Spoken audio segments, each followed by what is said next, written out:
Menstrual cycle में 4 phase थे। Menstrual phase जो 1 से लेके 5 दिन, जहाँ पे फीमेल में एंडोमेट्रियम के डैमेज के कारण ब्लीडिंग होना स्टार्ट हो गया और ब्लीडिंग फीमेल के बॉडी से वजाइना से बाहर, ब्लड फीमेल के वजाइना से बाहर निकलेगा। 5 दिन होने के बाद जो एंडोमेट्रियम डैमेज हो गया उसे रिपेयर करना है। इसके रिपेयरिंग के लिए फॉलिकल स्टिमुलेटिंग हार्मोन और यहाँ पे दूसरा इस्ट्रोजन हार्मोन मदद करता है और वो इसे रिपेयर करता है। 14th डे के एंड पर रात में 12 से 2 के बीच में यहाँ एग रिलीज़ होता है और रिलीज़ ऑफ एग को ओव्यूलेशन कहते हैं। जो एग रिलीज़ होता है उसे लाकर डाल देते हैं, कहाँ पर? एम्पूला में। अब 2 कंडीशन है, या तो फर्टिलाइजेशन होगा या नहीं होगा।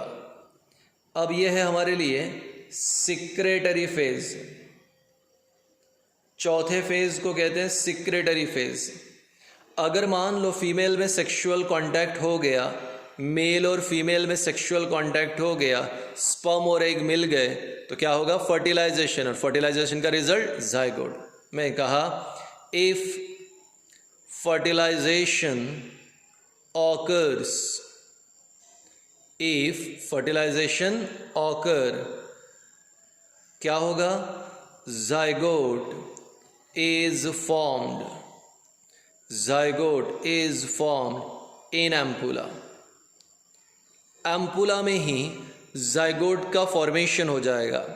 फीमेल ने 14वें दिन के एंड पे एग रिलीज़ किया और अगर फीमेल में सेक्सुअल कांटेक्ट हुआ, स्पर्म और एग मिल गए, फर्टिलाइजेशन हो गया, तो प्रोडक्ट जाइगोट। कहाँ तैयार हुआ जाइगोट? एम्पूला में। जाइगोट में सेल डिवीज़न होगा, बनेगा 2 सेल, 4 सेल, 8 सेल और 16 सेल। तो 16 सेल तक का डेवलपमेंट 16 सेल्ड एम्ब्रियो, 16 सेल का एम्ब्रियो तैयार होता है इन एम्पूला। 16 सेल तक का एम्ब्रियो तैयार होगा इन एम्पूला। इसके बाद यहाँ पे एम्ब्रियो को पुश किया जाता है और एम्ब्रियो को पुश करके यहाँ पे डाल देंगे यूटेरस में। So after 16 celled stage, 16 cell वाली स्टेज पे एम्ब्रियो को धक्का मारा जाता है। ठीक है, इसे धक्का मारने के लिए सीलिएटेड एपिथेलियल सेल होते हैं जो एम्पूला में है, वो हिलते हैं ऐसे, और ऐसे हिल के धक्का मारते हैं एम्ब्रियो को और एम्ब्रियो को डाल देंगे इन यूटेरस। और इस प्रकार एम्ब्रियो यूटेरस में आएगा और एंडोमेट्रियम से एम्ब्रियो यूटेरस में आएगा और एंडोमेट्रियम से अटैच होगा। तो पहले दिन जाइगोट तैयार हो गया, सेकेंड डे पे यहाँ पे 2 cell, third day 4 cell, fourth day 8 cell, fifth day 16 cell. आपको याद है मैंने फैलोपियन ट्यूब पढ़ाते समय कहा था हम अपने जीवन के शुरुआत के 5 दिन कहाँ बिताते हैं? एम्पूला में, क्योंकि एम्पूला में ही 16 सेल तक की डेवलपमेंट होती है। कभी कभी कुछ अनलकी फीमेल होती हैं जिनमें एम्ब्रियो 16 सेल पे एम्पूला से पास नहीं हो पाता और एम्पूला में ही आगे एम्ब्रियो की डेवलपमेंट होने लगती हैं, जिससे उन्हें बहुत ही भयंकर तरीके से पेन होने लगता है। सोनोग्राफी में पता चलता है कि एम्ब्रियो अटक गया। अब इसे कहते हैं एक्टॉपिक प्रेगनेंसी। ऐसी प्रेगनेंसी जो यूटेरस में होने के बजाय कहाँ पे हो रही है? फैलोपियन ट्यूब में, उसे एक्टॉपिक प्रेगनेंसी कहते हैं। तुरंत डॉक्टर यहाँ पे सजेस्ट करते हैं अबॉर्शन, तो अबॉर्शन करके उस पर्टिकुलर एम्ब्रियो को फैलोपियन ट्यूब से निकाल लेते हैं। अगर नहीं निकालेंगे तो ट्यूब फट जाएंगी और हो सकता है कि वो फीमेल घर पे ही बेहोश हो जाए और इंटरनल ब्लीडिंग हो जाए। इसलिए तुरंत हॉस्पिटल लेकर गए, सोनोग्राफी की। सोनोग्राफी में पता चला कि उसके फैलोपियन ट्यूब में ही एम्ब्रियो अटक गया। जब फैलोपियन ट्यूब में एम्ब्रियो अटक जाता है तो इसे एक्टॉपिक प्रेगनेंसी कहते हैं, इसे अबॉर्शन करके निकालते हैं। नॉर्मल फीमेल में 16 सेल पे उसे पुश कर दिया और यूटेरस में डाल दिया। यूटेरस में आने के बाद एम्ब्रियो एंडोमेट्रियम से अटैच हो गया। अब ज़रा सुनो, attachment of embryo to endometrium, attachment of embryo to endometrium is called as implantation। बहुत इंपॉर्टेंट टर्म है implantation। attachment of embryo to endometrium, attachment of embryo to endometrium is called implantation। तो implantation हो गया 16 cell पे। अब यहाँ पे 9 month development होगी और 9 मंथ के बाद क्या होगा, चाइल्ड। याद रखें, जब तक फीमेल में प्रेगनेंसी कंटिन्यू है, जब तक फीमेल 9 महीने तक प्रेग्नेंट है, तब तक कोई भी नया मेंस्ट्रुअल साइकिल नहीं होता। जैसे ही फर्टिलाइजेशन हो गया तो दूसरा हार्मोन काम करता है और इस दूसरे हार्मोन को कहते हैं प्रोजेस्टेरॉन। तो प्रोजेस्टेरॉन वो हार्मोन है जो कंप्लीट प्रेगनेंसी में वर्क करता है, यानी 9 महीने नॉन स्टॉप कंटिन्यूसली फीमेल में जो हार्मोन काम करेगा वो प्रोजेस्टेरॉन यूटेरस की डेवलपमेंट तो करता ही है, और साथ ही साथ फीमेल में ब्रेस्ट डेवलपमेंट भी करेगा, क्योंकि फीमेल में जब ब्रेस्ट डेवलप होगे तो माँ अपने बच्चे को खाना खिला पाएगी, दूध पिला पाएगी। इसीलिए हर फीमेल में प्रोजेस्टेरॉन मदद करता है यूटेरस के डेवलपमेंट के लिए और साथ ही साथ ब्रेस्ट डेवलपमेंट के लिए। तो अगर फर्टिलाइजेशन हो गया तो क्या बनेगा, जाइगोट। कहाँ बन गया, एम्पुला। एम्पुला में ही डिवीज़न हुआ 2, 4, 8 और 16 सेल। 16 सेल तक का डेवलपमेंट एम्ब्रियो का वहीं एम्पुला में ही होता है। 16 सेल वाले एम्ब्रियो की स्टेज को मोर्यूला भी कहते हैं। 16 सेल के बाद एम्ब्रियो को पुश करते हैं और यूटेरस में डाल देते हैं। अब यूटेरस में एम्ब्रियो अटैच होता है और attachment of embryo to endometrium, ये इम्प्लांटेशन है। इम्प्लांटेशन एक बार हो गया कि 9 महीने के बाद चाइल्ड पैदा होगा। इसका उल्टा, अब इमेजिन करो फर्टिलाइजेशन नहीं हुआ। सिक्रेटरी फेज का पार्ट 2 वहाँ देखा था हमने कि फर्टिलाइजेशन हो गया। अगर हो गया तो क्या, अगर फर्टिलाइजेशन नहीं हुआ, इफ फर्टिलाइजेशन इज एब्सेंट, अगर फर्टिलाइजेशन नहीं हुआ तो ऐसी लड़की जो वर्जिन है, अनमैरिड है, ठीक है, जिसमें शादी नहीं हुई, तो फर्टिलाइजेशन होगा नहीं। और फर्टिलाइजेशन अगर नहीं हुआ, इफ फर्टिलाइजेशन इज एब्सेंट, तो यहाँ पर प्रोजेस्टेरॉन वर्क करता है कुछ दिनों तक। प्रोजेस्टेरॉन वर्क करेगा, यूटेरस को थीकंड करेगा, पर आफ्टर 28 डेज अगर फर्टिलाइजेशन नहीं हुआ तो प्रोजेस्टेरॉन कुछ दिनों तक काम करता है, यूटेरस को थीकंड करेगा, ब्रेस्ट डेवलपमेंट में भी मदद करेगा। But after 28 days secretion of progesterone gets completely stopped. Secretion of progesterone gets completely stopped and new menstrual cycle begins.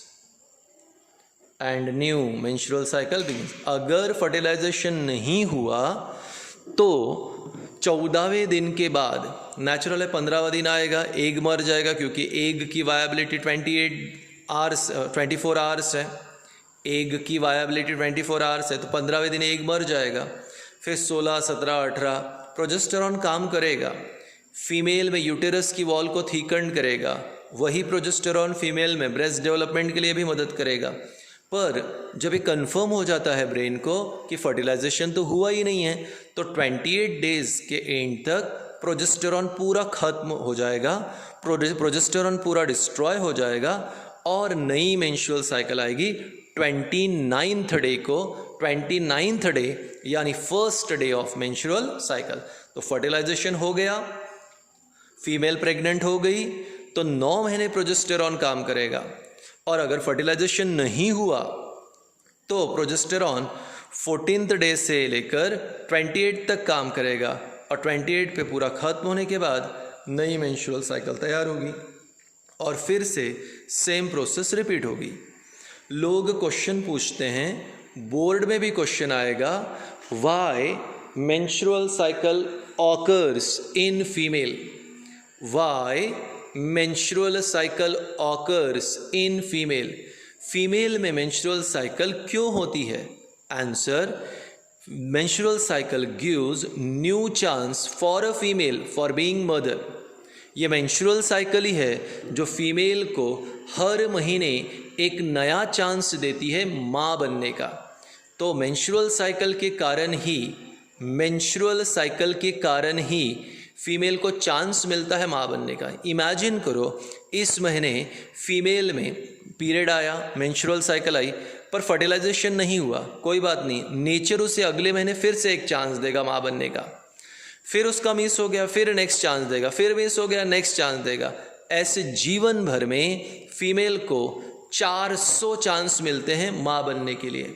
So menstrual cycle gives new chance for female for being mother. तो माँ बनने के लिए menstrual cycle female को मदद करेगा।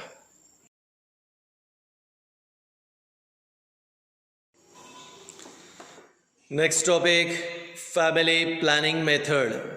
अगर हमें ऑलरेडी 1, 2 या 3 बच्चे हैं या किसी फैमिली में ऑलरेडी 1, 2 या 3 बच्चे हैं और हस्बैंड वाइफ ये चाहते हैं कि फ्यूचर में और बच्चे न हो, तो उसके लिए मेथड है। इन मेथड्स को फैमिली प्लानिंग मेथड कहते हैं। बच्चों को पैदा होने से रोकने के लिए method family planning method. Family planning method में पहली है परमानेंट मेथड। और परमानेंट मेथड नाम ही इसलिए है क्योंकि एक बार अगर ये हो गया तो दोबारा इसे रिवर्स नहीं किया जा सकता। वैसेक्टोमी और ट्यूबेक्टोमी, मेल में वासा डिफरेंस कट करके दोनों एंड सील कर देना वैसेक्टोमी यानी नसबंदी, ये मेल में होने वाली सर्जरी है जो परमानेंट स्टरलाइजेशन है। एक बार ऑपरेशन हो गया तो अब दोबारा ये मेल फिर से बाप नहीं बन सकता। ट्यूबेक्टोमी, फैलोपियन ट्यूब को कट करके दोनों एंड सील कर देना, ये ट्यूबेक्टोमी है। फीमेल में होने वाली सर्जरी या ऑपरेशन है, एक बार हो गया तो दोबारा फीमेल माँ नहीं बन सकती। तो vasectomy, tubectomy permanent method. Barrier method, barrier method में हमें बैरियर्स डालने हैं, स्पर्म और एग को मिलने नहीं देना है और स्पर्म और एग को मिलने से रोकने के लिए बैरियर्स डालने हैं। पहली मेथड है जो वर्ल्ड में सबसे ज़्यादा यूज़ होती हैं, दैट इज़ कॉन्डम्स। अब यहाँ पे कॉन्डम्स ये बलून होते हैं, ये बलून को मेल को अपनी पीनीस पे वियर करना होता है और जब मेल और फीमेल सेक्सुअल कांटेक्ट करेंगे तो स्पर्म बलून में रिलीज होंगे, फीमेल बॉडी में नहीं जाएंगे। इस प्रकार फीमेल प्रेग्नेंट नहीं होगी। अब ये मेथड सबसे ज़्यादा यूज़ होती हैं। इसके अलावा फीमेल कॉन्डम्स भी होते हैं। बहुत कम लोग जानते हैं कि फीमेल कॉन्डम्स को डायफ्राम कहते हैं। जिस प्रकार कॉन्डम्स मेल यूज़ करता है, अपनी पीनीस पे वियर करता है, फीमेल कॉन्डम्स डायफ्राम होते हैं जिसे फीमेल को अपने वजाइना में इंसर्ट करना होता है। सेक्सुअल कांटेक्ट के बाद स्पर्म उसी बलून में रिलीज़ हो जाते हैं। जब फीमेल बलून निकाल के फेंकेगी तो ऑटोमेटिक स्पर्म भी बाहर निकल जाएंगे। फोम टैबलेट, मेल और फीमेल में सेक्सुअल कांटेक्ट के पहले फीमेल को ये टैबलेट अपने वजाइना में डाल देनी है। वजाइना के मॉइस्चर के कांटेक्ट में आने पर ये टैबलेट फोम तैयार करती है। फोम स्पर्मीसाइडल है। इंसेक्टिसाइड, पेस्टिसाइड, फंजीसाइड आपने सुना, ये स्पर्मीसाइडल है, यानी स्पर्म को मारने वाले केमिकल्स है। चारों तरफ फीमेल के वजाइना में फोम स्प्रेड हो जाता है। जब मेल स्पर्म रिलीज करेगा तो स्पर्म का कांटेक्ट फोम के साथ आएगा, सारे स्पर्म मर जाएंगे। इस प्रकार ये स्पर्मीसाइडल है। जेलीज, एक सिरिंज की मदद से जेली को फीमेल के वजाइना में डाल देना है। जेली कुछ देर में चारों तरफ स्प्रेड हो जाएगी और ये जेली भी स्पर्मीसाइडल है। मेल जैसे ही स्पर्म रिलीज करेगा, जेलीज के कांटेक्ट में आएंगे, सारे स्पर्म मर जाएंगे। तो फोम टैबलेट और जेलीज, इसमें स्पर्मीसाइडल केमिकल है। डायफ्राम फीमेल कॉन्डम है और जो यूजुअल कॉन्डम्स होते हैं दैट इज कॉन्डम, पर ये सारी बैरियर मेथड है। हार्मोनल मेथड यहाँ पे दो है, पिल्स एंड इंजेक्शन। मार्केट में ढेर सारी गोलियाँ अवेलेबल है। गवर्नमेंट ऑफ इंडिया भी फीमेल्स को टैबलेट देती हैं। फीमेल अगर रेगुलरली ये टैबलेट ले तो फीमेल में प्रेगनेंसी नहीं होगी। ठीक है, इसे मराठी भाषा में गर्भ निरोधक गोळ्या कहते हैं, यानी ऐसी गोलियां जिससे फीमेल लेती रही तो प्रेग्नेंट नहीं होगी, दैट इज़ पिल्स। रोज़ रोज़ पिल्स लेना कई बार मुश्किल होता है, भूल जाते हैं हम लोग लेना, इसलिए यहाँ पे इंजेक्शन वाली भी मेथड आ गई है। ऐसे इंजेक्शन मार्केट में अवेलेबल है जो 3 महीने और 6 महीने वाले आ गए। 3 महीने वाला इंजेक्शन लिया तो 3 महीने तक फीमेल में एग प्रोड्यूस नहीं होगा और फीमेल प्रेग्नेंट नहीं होगी, और 6 महीने वाला इंजेक्शन लिया तो 6 महीने फीमेल प्रेग्नेंट नहीं होगी। तो हार्मोनल इंजेक्शन की मदद से भी हम लोग प्रेगनेंसी को रोक सकते हैं। Abortion, last. अबॉर्शन एक ऐसा मेथड है जहाँ पे फीमेल प्रेग्नेंट तो हो गई पर लोगों को बच्चा नहीं चाहिए। फीमेल प्रेग्नेंट हो गई पर फिर भी बच्चा नहीं चाहिए तो उसे हम रिमूव कर सकते हैं। यहाँ पे बच्चे को बॉडी से रिमूव कर देना ये अबॉर्शन है। नो डाउट एक प्रकार का किलिंग है, बच्चे को मारना है, ठीक है, पर बहुत सारे लोग जिनको नहीं चाहिए वो अबॉर्शन कर लेते हैं। अब है हमारे लिए next one, that is intra uterine device. Intra uterine नाम से आपको पता चला होगा, यूटेरस के अंदर, इन यूटेरस के अंदर, तो इंट्रा यूटेराइन डिवाइस ऐसा डिवाइस जो हम यूटेरस के अंदर लगाते हैं उसे कहते हैं intra uterine device. Look at this. Bharat में सबसे पहले ये एक टी के शेप में आया था और तांबे का बना हुआ था, इसलिए इस इंट्रायूटेराइन डिवाइस को कॉमनली हम लोग कहते हैं कॉपर टी। कॉपर टी कहाँ लगाया? यूटेरस के अंदर, यूटेरस के अंदर, अंदर इंट्रा, यूटेरस के अंदर इंट्रा यूटेराइन, छोटा सा डिवाइस है इंट्रा यूटेराइन डिवाइस। ये तांबे का बना होता है, टी जैसा आकार है इसलिए कॉपर टी कहा। पर आज के ज़माने में ये 40 से ज़्यादा अलग अलग प्रकार के शेप में, अलग अलग प्रकार के आकार में पाया जाता है। डॉक्टर एक लोकल एनेस्थीसिया देकर फीमेल की यूटेरस में ऐसा तांबे का डिवाइस फिट कर देते हैं जिस पे 2 नायलॉन धागे होते हैं जो धागे वजाइना में होते हैं। इस कॉपर की स्पेशलिटी होती है कि ये जितने भी स्पर्म आते हैं उन स्पर्म को न्यूट्रलाइज कर लेता है। जो भी स्पर्म इस कॉपर के कांटेक्ट में आएंगे वो न्यूट्रलाइज हो जाएंगे, मतलब उनमें फर्टिलाइजेशन करने की एबिलिटी लॉस्ट हो जाएगी। तो जैसे ही स्पर्म इस कॉपर टी से टच होगा उसमें फर्टिलाइजेशन करने की एबिलिटी लॉस्ट हो जाती है। भगवान न करे अगर मान लो कोई स्पर्म बच के फर्टिलाइजेशन कर भी दे, कोई स्पर्म बच के फर्टिलाइजेशन कर भी दे तो भी यहाँ पे इम्प्लांटेशन नहीं होगा, यानी एम्ब्रियो आया तो इम्प्लांट होगा नहीं। इस प्रकार से कॉपर टी फीमेल में प्रेगनेंसी रोक सकती है। कॉपर टी का प्लस पॉइंट है कि एक बार इसे लगा दिया तो 5 साल तक ये रहता है, आराम से काम करता है और फीमेल प्रेग्नेंट नहीं हो गई। हाँ, इसके ड्रॉबैक भी है। जब इसे लगाया जाता है तो बहुत सारी फीमेल को बहुत ज़्यादा दर्द होता है और इतना ज़्यादा कि 8 दिन के अंदर उसे निकालना पड़ता है। डॉक्टर फीमेल को कहते हैं कि 8 दिन चेक करो, दर्द हुआ तो निकाल देंगे, दर्द नहीं हुआ तो 15 दिन चेक करो, दर्द हुआ तो निकाल लेंगे। 15 दिन में भी दर्द नहीं हुआ तो फर्स्ट पीरियड तक देखो, पहली बार पीरियड में अगर ज़्यादा ब्लीडिंग हुई तो निकाल देंगे, और अगर नॉर्मल ब्लीडिंग है तो 5 साल तक कंटिन्यू रहेगा और 5 साल तक ये काम करेगा। न तो फर्टिलाइजेशन होने देगा, और अगर हो भी गया तो इम्प्लांटेशन होने नहीं देगा। इस प्रकार बच्चे की बर्थ से बचने के लिए permanent method, barrier method, hormonal method, intrauterine device और अबॉर्शन। ठीक है, परमानेंट वैसेक्टोमी और ट्यूबेक्टोमी, बैरियर में condoms, diaphragm, foam tablet, jellies, hormonal method में पिल्स और इंजेक्शन, यूटेरस के अंदर जो डिवाइस फिट हुआ इंट्रा यूटेराइन डिवाइस, और अगर फर्टिलाइजेशन हो गया और बच्चे नहीं चाहिए, ठीक है, फीमेल प्रेग्नेंट हो गई, बच्चे नहीं चाहिए, तो last method abortion. Remember, abortion ठीक नहीं है, ये एक्चुअली किलिंग है बच्चे की। तो इसको सिलेबस में था इसलिए बताया, फिर भी डिटेल क्लासरूम में आएगा।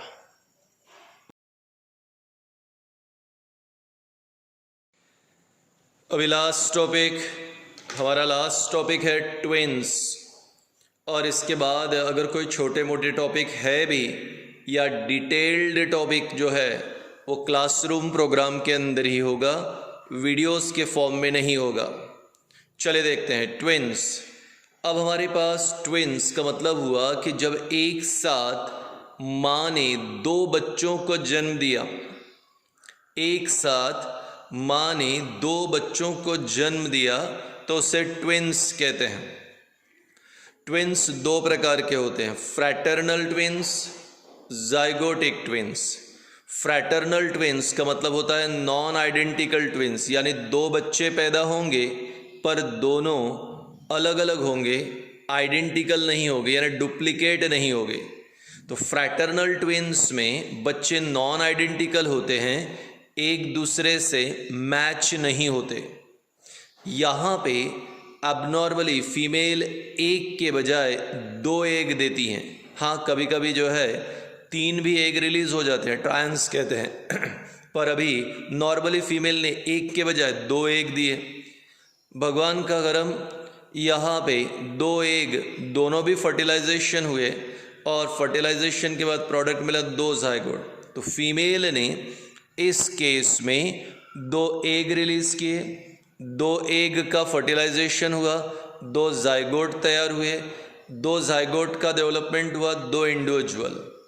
अब यहाँ पे जो 2 बच्चे तैयार होंगे ये ऐसे हो सकते हैं, बोथ मेल हो सकते हैं या बोथ फीमेल भी हो सकते हैं, दोनों भी मेल हो सकते हैं, दोनों भी फीमेल हो सकते हैं, या 1 male and 1 female, 1 male and 1 female.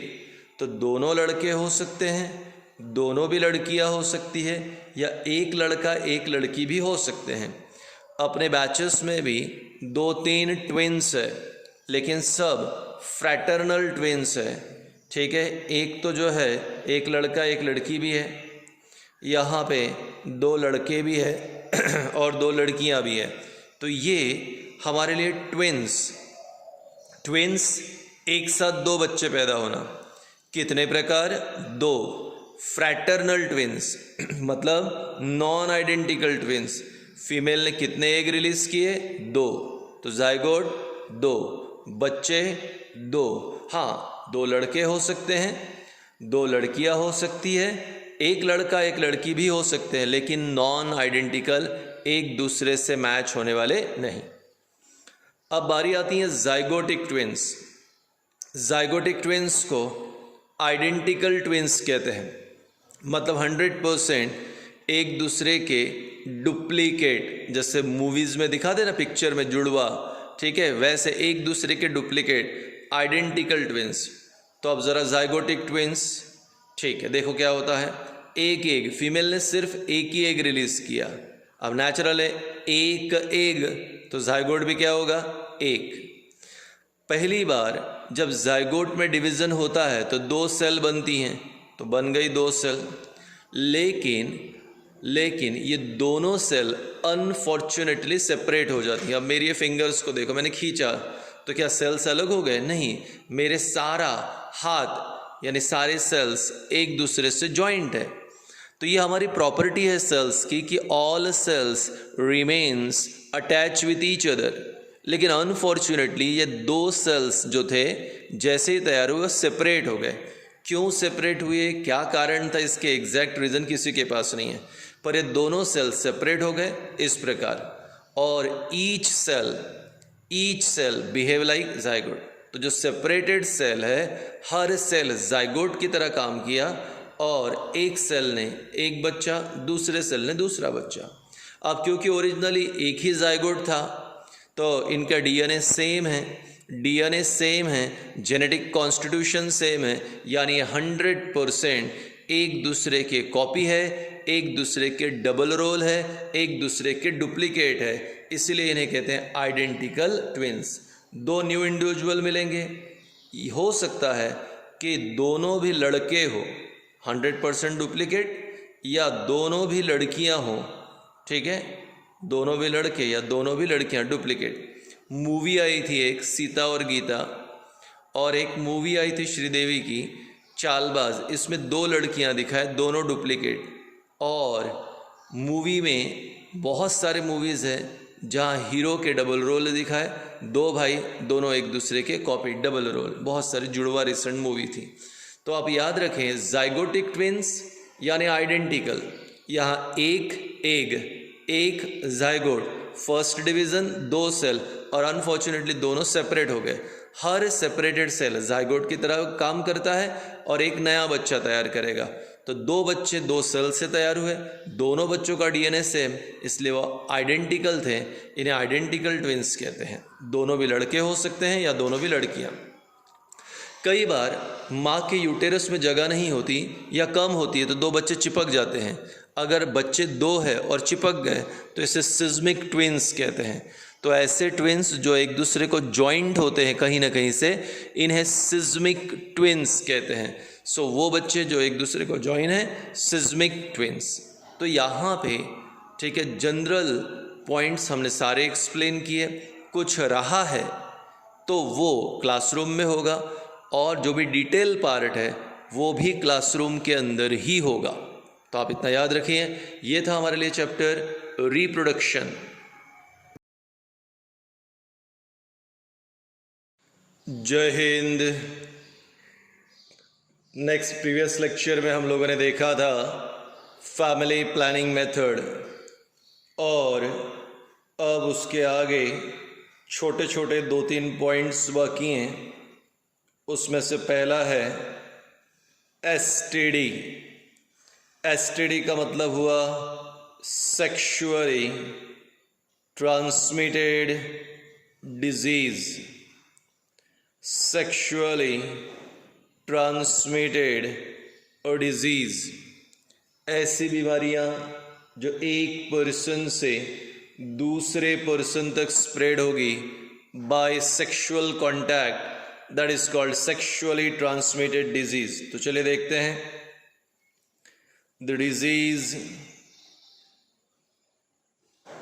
which is transferred from the disease which is transferred from one person to other. The disease which is transferred from one person to other by direct sexual contact. By direct sexual contact is called as sexually transmitted disease. ऐसी बीमारियां जो एक person से दूसरे person तक spread होगी bye direct sexual contact, तो उसे कहेंगे सेक्सुअली ट्रांसमिटेड डिजीज या एसटीडी। ठीक है, So the disease which is transferred from one person to other by direct sexual contact, it is sexually transmitted disease, STD. काफ़ी साल हो गए, 10-12 साल के आसपास हो गए, एक बार एग्जाम में ये क्वेश्चन आया, राइट 4 एग्जाम्पल्स ऑफ STD। तो एड्स पता था, सिफिलिस, गोनोरिया, तो एड्स, सिफिलिस, गोनोरिया तो बच्चों को पता था, लेकिन इसके बाद और एक लिखना था, वह है जेनाइटल वार्ड्स, जेनाइटल हार्पिस। ये ऐसी बीमारियां हैं जो डायरेक्ट सेक्सुअल कांटेक्ट से एक पर्सन से दूसरे तक स्प्रेड होती है। That's why it is called as sexually transmitted disease, STD। एक मार्क के लिए आ सकता है, ये याद रखिएगा। Now we are having the next topic, that is fertilization and development। fertilization and development, human being में फर्टिलाइजेशन होगा और बाद में एम्ब्रियो का डेवलपमेंट होगा। तो फर्टिलाइजेशन एंड डेवलपमेंट एक इम्पॉर्टेंट टॉपिक है। Let's continue. Now here in ampulla,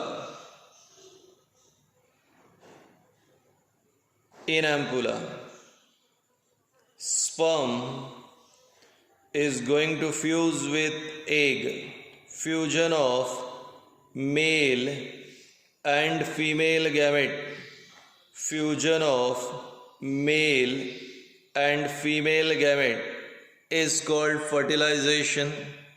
And which is the site of fertilization? Ampulla. फर्टिलाइजेशन कहाँ होगा? एम्पुला में। एम्पुला कहाँ पे है? फैलोपियन ट्यूब का मिडल पार्ट एम्पुला।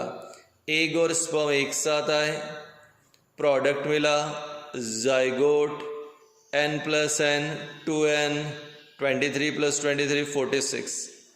इस प्रकार जाइगोट आ गया। आप जानते हैं यहाँ पे आपको मिलते हैं 2 cell, 4 cell, 8 cell and finally 16 cell. 5 दिनों तक का डेवलपमेंट एम्पुला में होता है, ये भी आपको पता है। और 16 सेल वाला एम्ब्रियो बनता, 16 सेल्ड एम्ब्रियो। और 16 सेल्ड एम्ब्रियो को हमने कहा था कि इसे मोर्यूला कहते हैं। अब 16 सेल वाला मोर्यूला एम्पुला से यूटेरस में ट्रांसफ़र किया जाता है और जब वो यूटेरस में जाएगा, ठीक है, तब यूटेरस में अटैच होगा। अब attachment of embryo to endometrium, कल ही बताया था, attachment of embryo to endometrium is called implantation. तो यहाँ पे इम्प्लांटेशन होगा, यानी एम्ब्रियो अटैच होगा। और एम्ब्रियो अटैच होने के बाद यहाँ पे तैयार होता है प्लासेंटा। थोड़ा बात करेंगे इसमें, प्लासेंटा। और प्लासेंटा डेवलप होने के बाद इन 9 मंथ यहाँ पे तैयार होगा चाइल्ड। तो बच्चे को जो भी नरिशमेंट मिलेगा ये प्लासेंटा से मिलेगा। प्लासेंटा से एक पाइप तैयार होती है जिसे अम्बिलिकल कॉर्ड कहते हैं। अब ज़रा देखें, अब यहाँ पे मैं ले रहा हूँ आपके लिए फंक्शन ऑफ प्लासेंटा। काफ़ी डिटेल में है ये, ताकि फ्यूचर में भी आपके काम में आए, लेकिन ये क्लासरूम में आएगा, क्लासरूम में आएगा। अभी ज़रा देख लो फंक्शन ऑफ प्लासेंटा।